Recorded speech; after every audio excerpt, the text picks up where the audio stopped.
श्री राधा रमन लाल की जय हो। आप सबको भाई दूज यम द्वितीया की बहुत बहुत बधाई हो। भाई और बहन का ये अद्भुत उत्सव वैसे तो यमुना जी और यमराज जी से संबंधित है ही, इसलिए दुनिया भर से सब लोग आकर श्री यमुना जी की पूजा और स्नान करते हैं और कहते हैं कि बहन की इस उपासना से यमराज प्रसन्न होकर पूरे परिवार पर कृपा करते हैं और कभी भी भाई के साथ कुछ अकाल नहीं होता, यमराज सबसे प्रसन्न हो जाते, धर्मराज बन जाते। पर एक और अद्भुत प्रसंग है। भगवान श्री कृष्ण की भी एक बहन है सुभद्रा जी। भगवान जगन्नाथ के रूप में ये भाई और बहन एक साथ बैठकर जगत के ऊपर कृपा करते हैं, जगन्नाथ, बलदेव और सुभद्रा जी। आज भगवान श्री कृष्ण सुभद्रा मैया से मिलने जाते हैं और सुभद्रा जी उनका खूब स्वागत करती है। सुभद्रा जी के विवाह की कथा बड़ी अद्भुत है। मेरे पूज्य पिताजी बड़ी रोचकता से सुनाते थे। जब अर्जुन को 1 वर्ष का वनवास हुआ, ऐसा क्रम था कि द्रौपदी प्रत्येक पांडव के साथ रहेगी और उस समय जब द्रौपदी युधिष्ठिर की सेवा करे तो कोई दूसरा भाई उस समय नहीं आवेगा। ऐसे परिवेश में एक बार युधिष्ठिर के महल में अर्जुन का गांडीव था और उसी समय शत्रु सेना ने हमला कर दिया। तब अर्जुन ने राष्ट्र की रक्षा के लिए उस गांडीव को युधिष्ठिर के महल से ले लिया और 1 वर्ष के वनवास को बड़ी प्रेम से, बड़ी विनम्रता से स्वीकार किया। उस 1 वर्ष के वनवास में भ्रमण करते करते बड़े प्रेम से अर्जुन पहुंचे द्वारिका। वनवास के नियम होते हैं, दाढ़ी बड़ी थी, जटा थी, ऐसे विरक्तों के वेश में अर्जुन घूम रहे थे। श्री कृष्ण ने खूब अपने प्रिय सखा और भाई अर्जुन को पाकर बड़ी प्रसन्नता व्यक्त की। तभी अर्जुन बड़ी प्रेम से बोले, श्री कृष्ण आप मेरे बड़े प्रिय हो, पर फिर भी मेरा कहाँ आपका बड़ा दूर का संबंध है, सखा, फिर कहीं दूर कजन बुआ और फिर इतना उसका लड़का, तो मैं तो आपके साथ बड़ा क्लोज रिलेशनशिप बनाना चाहता हूँ। और क्या बनाना चाहता? बोले मैं आपको अपना साला बनाना चाहता हूँ, आपकी बहन के साथ ब्याह करना चाहता हूँ। भगवान बोले बिल्कुल सोचना भी नहीं, दादा ने तो पहले से दुर्योधन के लिए चुनाव कर रखा, उसके साथ सुभद्रा का ब्याह होगा। बोले वो तो मुझे पता है श्याम सुंदर, पर अगर आप कुछ चाहते हो तो क्या नहीं हो सकता ये बताओ, सब हो सकता। जय हो, वाह वाह, ठीक है, लीला करनी पड़ेगी। बोले तभी तो आपसे कह रहा हूं।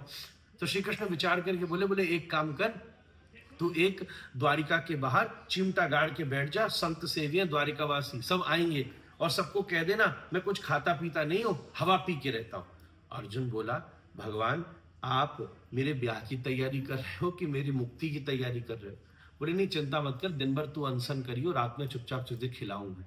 अर्जुन ने श्री कृष्ण की बात मानी, द्वारिका के द्वार पर आसन जमा के, बभूति लगा के, चिमटा गाड़ के बैठ गए। द्वारिकावासी दौड़ दौड़ करके आने लगे। जय हो संत महंत की जय हो। अरे बात दादा तक पहुंची। दादा ने कृष्ण को कहा हमारी द्वारिका में एक अवधूत महात्मा आए हैं, न कुछ खाते हैं न कुछ पीते हैं, हवा पी करके रहते हैं, ऐसे सिद्ध महापुरुष हैं। अच्छा चलो उनका दर्शन करना चाहिए। भगवान बोले दादा रहने दो, क्या बात है, सब संत अपनी मस्ती में मस्त है, आप कहां परेशान हो? बोले नहीं नहीं, संत की सेवा करनी चाहिए। ऐसे श्री कृष्ण और अर्जुन गए। श्री कृष्ण और बलराम जी अर्जुन के पास गए। अर्जुन सामने बैठा था, दादा ने जोर से प्रणाम किया।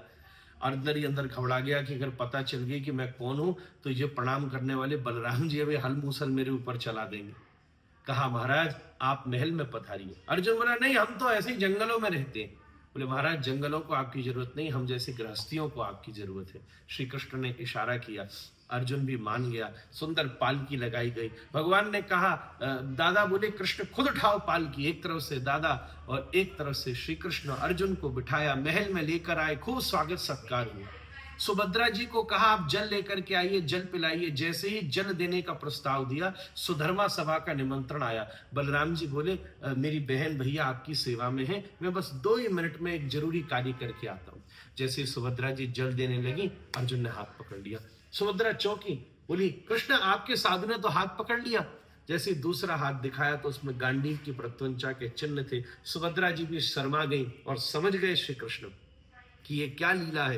कहा हे अर्जुन जो मैं करना चाहता था वो सब कर चुका हूं, अब तो तू ले जा चुपचाप। सुभद्रा भी तैयार है, भैया भी नहीं है, इससे बढ़िया मौका दूसरा मिलने वाला नहीं है। तुरंत और जैसे जाने लगे तो कहा एक काम और करना, रथ सुभद्रा चलाई। एकदम सुभद्रा जी को लिया, रथ पर बैठी और लेकर के दौड़ी। जब रथ की उड़ने वाली धूल दिखना भी बंद हो गई। तब कृष्ण चिल्लाए, दादा जल्दी आओ जल्दी आओ जल्दी आओ, तुम्हारा संत लेके भाग्यो बहने। दादा दौड़ करके आए, बड़े नाराज हुए, भगवान हाथ करके खड़े हो गए।